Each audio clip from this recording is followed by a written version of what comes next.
Para po pag-usapan naman, tips po para sa mga fur parents, iwas stroke sa pets ngayong whole week kasi syempre nararamdaman na nga po natin ang alinsangan at init ng panahon at least dito po sa Pilipinas. Hello and good morning po sa ating veterinarian for today.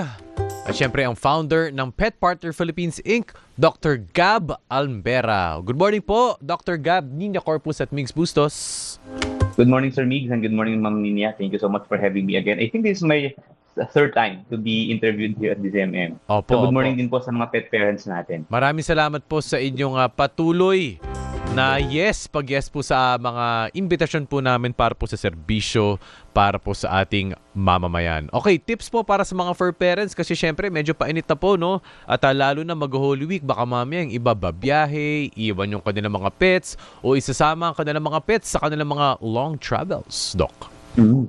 Yeah, sa lahat po ng pet parents natin, sobrang mahalaga na we consider the environment kung saan natin dadalhin yung mga alaga natin. But of course, before bringing them to any new area na pupuntahan natin, consider natin yung preparation. Sabi nga namin lagi sa mga fur parents is always be ready whenever you have trips with your pets. So laging tandaan, have their vaccine updated, preventives for any parasitic infection. Kasi pag lumibo tayo ngayong summer, possible yan, may mga contact sila sa ibang dogs, and the best way is to protect themselves.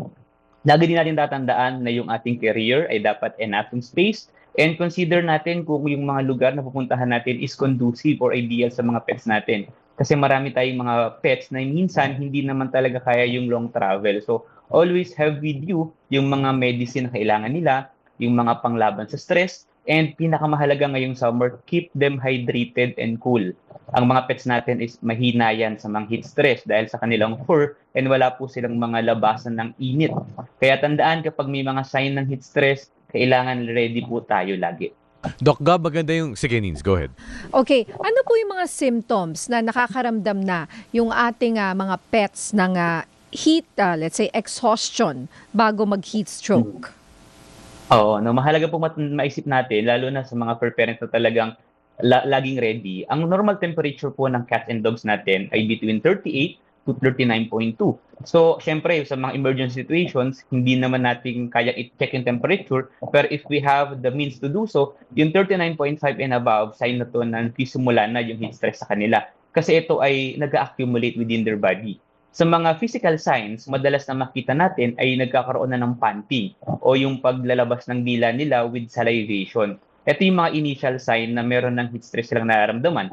Lalong-lalo na yung pagiging irritable, ikot ng ikot, and sometimes yung mga worst case scenario, may mga vomiting tayo nakikita sa mga pets natin. And tandaan po natin hindi lang po about temperature of the environment ang i-consider natin.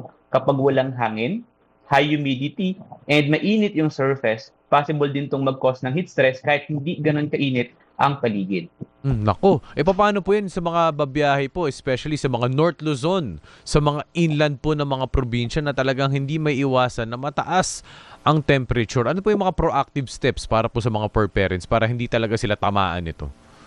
Unang-una, kung talaga pong ang mga pets natin ay hindi ideal for travel, lalo na yung mga short nose, yung mga panguyong mga dogs and makakapal yung balahibo, I would highly advise na wag na lang po silang i-travel, lalo na kung first time ngayong summer. Minsan po kasi may mga tinatawag tayong conditioning pa. Ina-acclimatize pa natin sila for travel. Kaya kung first time at mahaba yung travel, wag na po muna natin silang subukang i-travel. But for those na sanay namang i-travel ang pets nila, malaking tulong na may mga cool pad tayo o yung mga nilalagay sa loob ng carrier o sa mga bags para medyo malamig yung kanilang hinihigaan.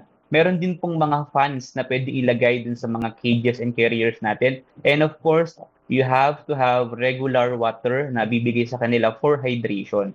Tandaan po natin, ang mga pets natin, they cannot talk. So we have to be very keen in observing the behaviors that they are showing during travel. Po. So, kunyari dumating sa point na sabi nyo nagpapant or nakalabas yung dila, di ba? Yung sabi nyo symptom. At saka may kilala rin ako, nagsuka yung aso niya sa isang long travel. So, ano pong pwedeng gawin pagka nangyayari na po yun? Okay. So sa mga pet parents po natin, mahalaga pag ito po ay during travel, no? Tandaan natin na merong trigger factors around. So mahalaga po na tanggalin natin sila kung nasa loob sila ng cage kasi most likely hindi natin nararamdaman pero for them is stressful or mainit sa loob. So remove them from an enclosure o sa cage.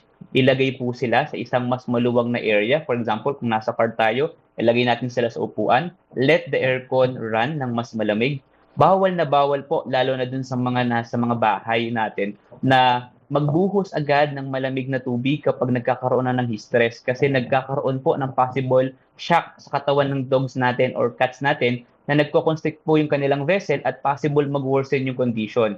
If you can have yung mga basang towel na cool lang, hindi po siya malamig na malamig, pwede po natin silang punasan sa mga aksila, sa mga singit, sa belly, at sa mga part po ng kanilang muka para medyo maginawahan sila.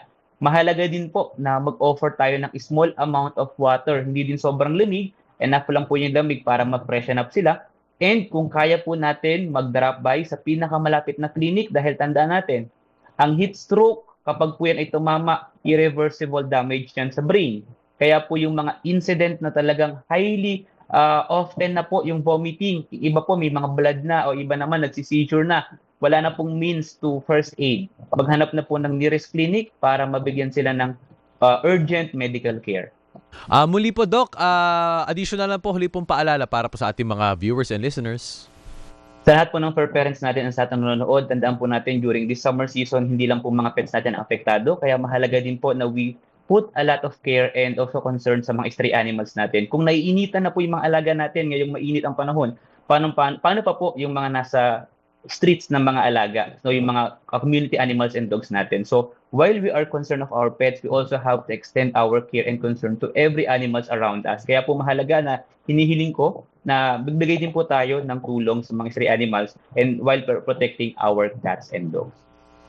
Maraming salamat po sa ating Pet Malou, ating veterinarian for today, founder po ng Pet Partner Philippines Inc. Doc Gab, maraming po salamat sa inyong practical tips. Thank you so much. Na talagang mababaw ng Thank you ating so much. viewers and listeners. Thank you po.